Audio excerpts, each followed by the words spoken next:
If you're a person who's nervous about what goes into your therapy notes, this video is for you. If you're a person who thinks you have a lot of clinical discretion about releasing your therapy notes, this video is for you.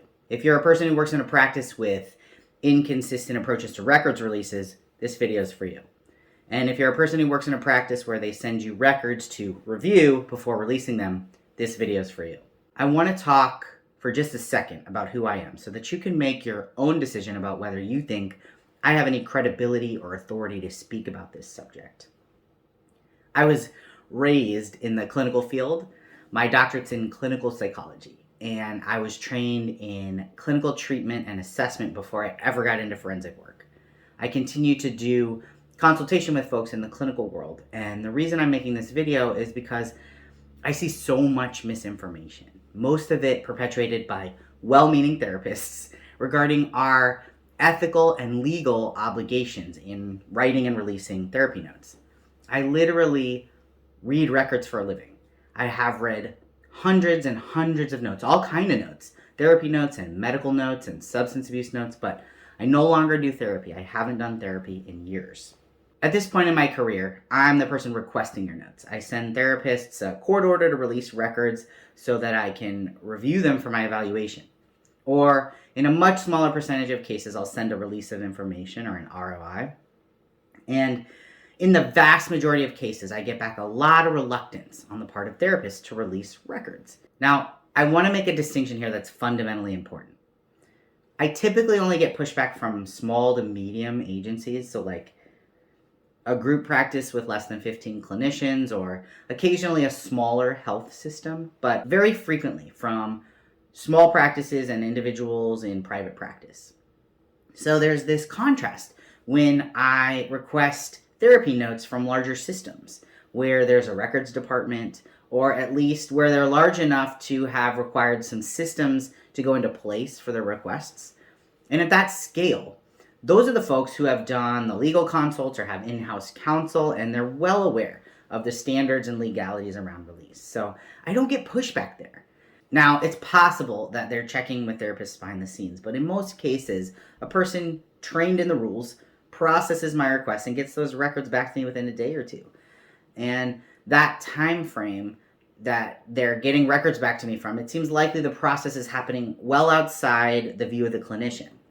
Okay, so individual clinicians or smaller practices, there's this lore, and it's reinforced between therapists and reaffirmed in training programs throughout master's and doctoral disciplines.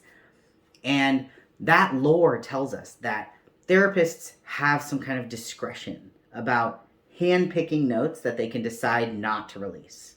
This is patently false. I mean, just blatantly flies in the face of state and federal statutes, Data Practices Acts, HIPAA, and case law regarding how and when we can waive privilege or protect confidentiality. And for a long time, I didn't realize how common this was, because what would have to happen to figure it out, right? Like, you'd have to request the record and only get some of it, and then somehow become aware that there's more of it. But mark my words, someday there will be some high-profile example, some terrorist-off example, made of someone who does this about records. And I don't want any of you folks to be on the news that way.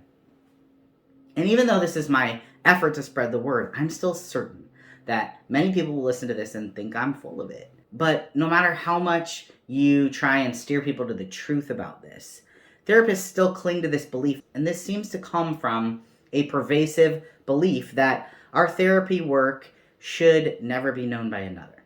Or perhaps more specifically, should never be known by life insurance companies, schools, or the legal system, even when there's a valid release in place from the client saying, please provide the full record. So a lot of the practices will receive the request, run it by the therapist, and then for some reason I really don't understand, ask the therapist which notes are okay to release. It's mind-boggling to me how this could have become so commonplace, because it literally makes no sense.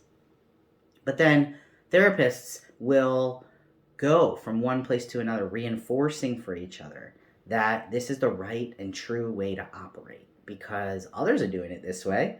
But It's a little bit like the emperor has no clothes. It just doesn't hold up to legal or practical scrutiny. And if someone were to find out that you as a clinician only released some of the record, despite an ROI or a court order authorizing, compelling a full release, then there might be a righteous board complaint in your future. So I want to take some time to address some of the objections I've heard to releasing our client records. And then once I've covered those, I'll close with discussing some recommendations for record keeping guidelines so that you're well within legal and ethical bounds of your role and you can feel no fear when a request comes in. So there's 6 main concerns that I can come up with that seem to underlie some of the therapist lore. And here's what they are. 1, the information covered in therapy is private. 2, the client doesn't always know that they're signing an ROI or what it is that they're signing. 3, I don't want this private information out in the world. 4, releasing the information may cause harm. 5, there are laws protecting juvenile disclosures. 6, harm can only come from disclosure, not withholding, so it makes sense to be conservative. Okay, let's go through these one by one. The information covered in therapy is private. So yes, it's private. The information about someone's STD treatment is also private. That's irrelevant. What is relevant is that if someone wants you to release their STD records to their school for some reason, that's their right as the subject of that record. The privacy is theirs, not yours. 2, the client doesn't always know what they're signing or that they're signing even an ROI. My first response to this is, are you sure that you understand it better? Do you as a therapist know what questions Social Security disability needs to effectively qualify a client for services? Do you know what the school needs when considering special education classification for an emotional behavioral disorder? Your client is the one that sat down with someone at the school who explained the ROI that they signed. Now, true, in some cases, they're handed a packet of info and just told to sign. In those instances, do your best therapist work and lead with questions before judgments. Ask if they know what they signed and what do they think they're releasing. If you genuinely have concerns that a client has signed something without understanding it, by all means, you can pursue an updated ROI from them. The client has the right to withdraw their prior broad consent in exchange for a more narrow consent at any time.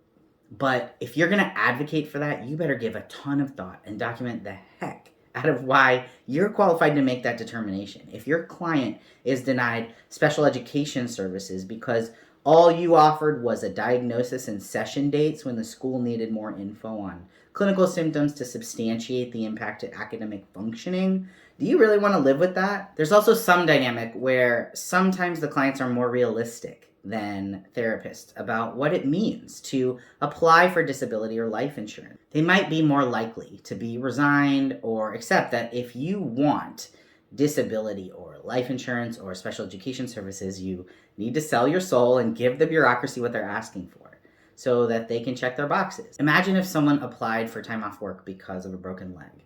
And so the employer said, please send x-rays and your provider notes substantiating the break. And then a doctor writes back and says, how about a letter where I just ask you to take my word for it that it's a break? The end?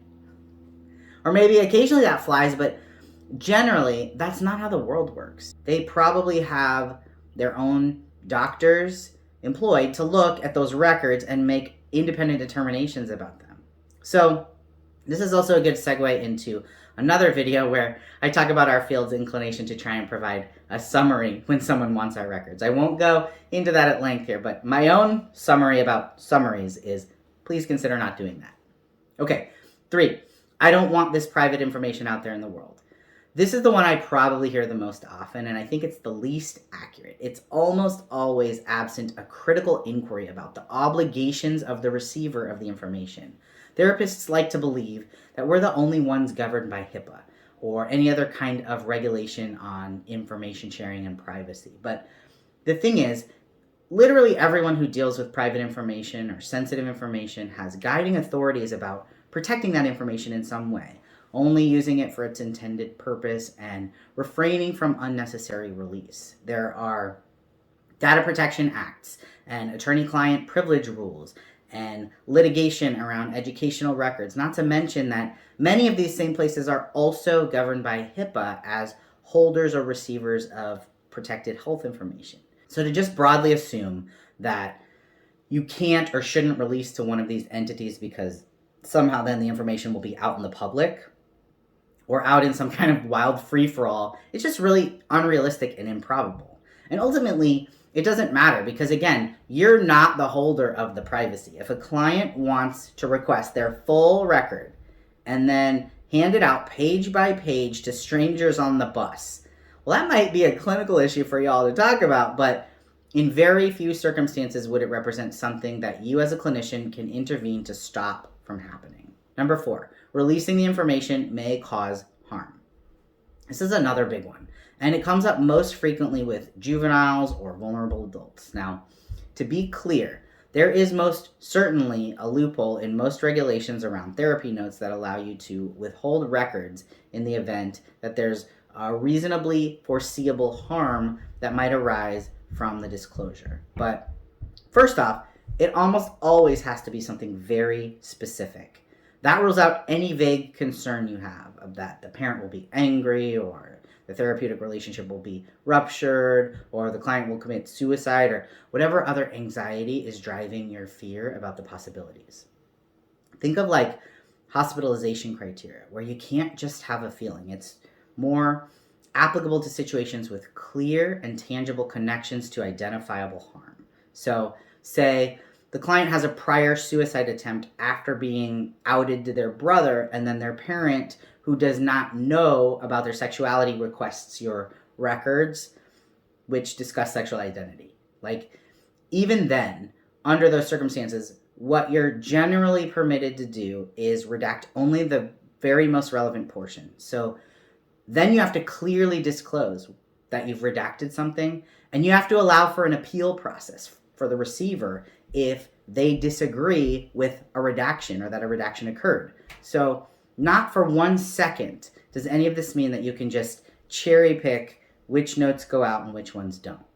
Number 5, there are laws protecting juvenile disclosures. So this is going to be jurisdiction specific and probably even more than that, setting specific. So here where I practice, there are rules defining the circumstances of mature minors where juveniles can consent to their own treatment. Our state identifies those circumstances broadly: pregnancy or fertility, substance abuse, things like that, where they might meet this definition. It doesn't mean that you get personal discretion about what to disclose, but it does mean that if you have a mature minor who's seeking services for one of those reasons, they may be the holder of the rights, including to consent and withholding. But here where I practice, there's also a very important variable that requires that they also need to be paying for the services, paying for the treatment independently. And there is virtually no adolescent in an outpatient therapy setting who is doing that. They're almost always using parent insurance, or the parent is helping fund the treatment in some way. If you offer services pro bono or you work in a sliding scale clinic or something like that, then yes, you do have to be careful about who the holder is of the record when you work with juveniles. But that's an administrative question, not your discretion as a therapist. What you don't get to say is, Billy talked to me about condoms on March 25th, so I'm not going to let his parent have that note. That's both illegal and unethical. And while it comes from a good place, it doesn't make it any less illegal and unethical. 6, harm can only come from disclosure, not withholding. If you're a therapist who's withholding notes without telling the receiving party that they're not obtaining the full record, I would say that in some cases, you are putting your clients at risk of harm. The reason for this is that decisions may be made based on that record, assuming it's complete. As an evaluator, if a client tells me they're seen weekly and they say they have great attendance, and then the provider sends me records suggesting that they're missing every several weeks, I might draw conclusions about their reliability as a reporter. If a disability evaluator assumes a condition is so impairing that it requires weekly treatment, but then they only receive 8 notes across 12 weeks, they might make meaning of the frequency of the treatment. This says nothing, again, about the ethical violations of withholding records based on a discretion you do not own, but it literally just speaks to the standpoint that you might be causing the harm that you're trying to prevent. Okay, so then what can you do to protect client confidentiality? There's 3 suggestions that I have that are very doable and very immediately doable. You don't need any special setup, and you can start immediately. So these 3 things are: 1, think of your therapy notes as a medical record, because they are. 2, visualize exposure. And 3, use the psychotherapy note loophole. So number 1, imagine that your therapy notes are treated exactly like a medical record. There's been a lot of advocacy work in the mental health field around parity laws and treating mental health on the same level as physical health. So that doesn't just get to be where it's convenient for us. Medical providers don't put anything in their notes that they don't want other doctors and their client or their client's parent or a life insurance company or an attorney reading. So imagine that your note is a medical record, not a therapy record, because that's actually what it is. And this means we need to move away from how some of us were trained in the old school, which is a much more narrative style of note where we're telling all the tales and all the session content. The world has changed, and that's not best practice any longer. Number 2, visualize exposure. Visualizing exposure naturally moves you toward brevity and objectivity. Imagine while you write your note that you'll read that completed note aloud to your client who's sitting next to a parent or a medical doctor or an insurance company agent, and they're all listening to your note together. Then only write what you're comfortable reading aloud in that setting. This will immediately place a focus on a couple of skills. First, brevity. In some cases, it's amazing how much shorter clinician notes get when someone who was being seen for depression begins to move toward a contentious custody situation. You can almost see the clinician's notes tightening up over time as they start to realize that there might be other eyes on the treatment soon. But unfortunately, I've also requested notes where the provider knew there was a custody situation and yet they aired everything in that narrative note, and you almost wonder what planet they were on with some of the intensely personal and unnecessary details that they put in their notes all along the way.